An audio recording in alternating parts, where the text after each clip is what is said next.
पाकिस्तान के शहर लाहौर में इन दिनों प्रदूषण की स्थिति बेहद गंभीर हो चुकी है।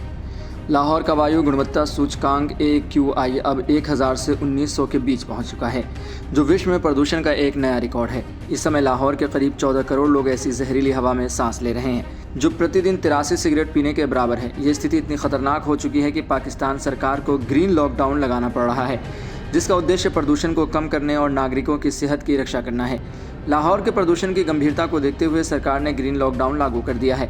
इसके तहत शहर के सभी सरकारी और निजी कार्यालयों में कर्मचारियों की संख्या 50% तक घटा दी गई है और उन्हें घर से काम करने की सलाह दी गई है। इसके अलावा प्राथमिक विद्यालयों को 1 सप्ताह के लिए बंद कर दिया गया है, जबकि पेट्रोल और डीजल ऑटो रिक्शा पर पूरी तरह से प्रतिबंध लगा दिया गया है। सभी निर्माण कार्यों को भी रोक दिया गया है और नागरिकों को मास्क पहनना अनिवार्य कर दिया गया। हालांकि लाहौर के अलावा पाकिस्तान के अन्य प्रमुख शहरों जैसे कराची, पेशावर, इस्लामाबाद, रावलपिंडी और मुल्तान में भी प्रदूषण का स्तर खतरनाक रूप से बढ़ चुका है।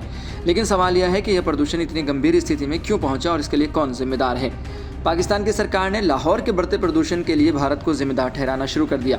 पाकिस्तान का कहना है कि भारत के पंजाब राज्य में किसान जब पराली जलाते हैं तो उसका धुआं हवा के जरिए लाहौर अन्य पाकिस्तान के शहरों में पहुँच जाता है। पाकिस्तान का यह तर्क है कि भारत और पाकिस्तान के पंजाब क्षेत्रों के बीच महज 24 किलोमीटर का अंतर है और जब हवा की दिशा पश्चिमी से पूर्व की ओर बदलती है तो वह भारत से निकलकर पाकिस्तान के शहरी इलाकों में आ जाती है, जिससे प्रदूषण का स्तर बढ़ जाता है। पाकिस्तान का यह आरोप उस समय काफ़ी चर्चा में है, लेकिन क्या वास्तव में भारत की हवा पाकिस्तान के वातावरण को प्रदूषित कर सकती है? इस पर विशेषज्ञों और वैज्ञानिकों की राय ज़रा अलग है। वास्तव में हवा की दिशा निश्चित रूप से बदलती रहती है और कभी हवा की एक दिशा तो कभी दूसरी दिशा में बह सकती है, लेकिन भारत से पाकिस्तान तक प्रदूषण का फैलाव उतना सरल नहीं है जितना पाकिस्तान सरकार इसे समझाना चाहती है। हवा की दिशा आमतौर पर उत्तर पश्चिमी होती है, यानी हवा पाकिस्तान से भारत की ओर बहती है, न कि भारत से पाकिस्तान की ओर।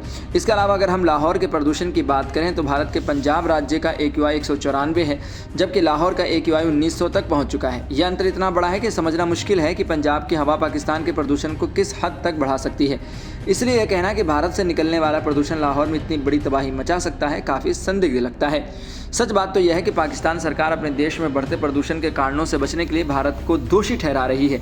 दरअसल पाकिस्तान में प्रदूषण के प्रमुख कारणों में घरेलू जलवायु संकट, वाहन और उद्योगों से होने वाले उत्सर्जन और जंगलों की अंधाधुंध कटाई शामिल है। इसके अलावा पाकिस्तान में सर्दियों के मौसम में धुआं फैलाने वाली पराली जलाने की समस्या भी बढ़ रही है, जो स्थानीय स्तर पर प्रदूषण को और बढ़ाता है। पाकिस्तान के कई शहरों में सार्वजनिक परिवहन, निर्माण कार्य और औद्योगिक उत्सर्जन भी प्रदूषण का प्रमुख कारण है। इन मुद्दों पर सरकार को कोई ठोस कदम उठाने की आवश्यकता है, लेकिन पाकिस्तान की सरकार अपनी नीतियों की विफलता को छुपाने के लिए भारत पर दोषारोपण कर रही है। ये सही है कि मौसम की दिशा के बदलाव से एक स्थान से दूसरे स्थान तक हवा का प्रवाह होता है, लेकिन क्या हवा का इतना खतरनाक प्रदूषण भारत से पाकिस्तान तक पहुंच सकता है? विशेषज्ञों का मानना है कि हवा के माध्यम से प्रदूषण का सीमित स्तर दूसरे देशों में जा सकता है, लेकिन उसका प्रभाव इतना व्यापक और घातक नहीं हो सकता।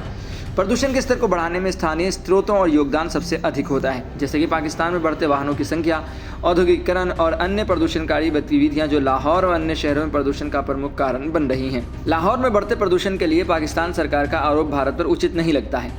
हवा की दिशा और प्रदूषण के स्तर में इतना बड़ा अंतर है कि भारत का प्रदूषण लाहौर तक पहुंचने और उसे इतना बढ़ा देने की संभावना बहुत कम है। पाकिस्तान के प्रदूषण का असली कारण स्थानीय कारक है और इन मुद्दों को सुलझाने की जिम्मेदारी पाकिस्तान सरकार की है, बजाय इसके कि पाकिस्तान अपनी जिम्मेदारी से बचने के लिए भारत को दोषी ठहराए।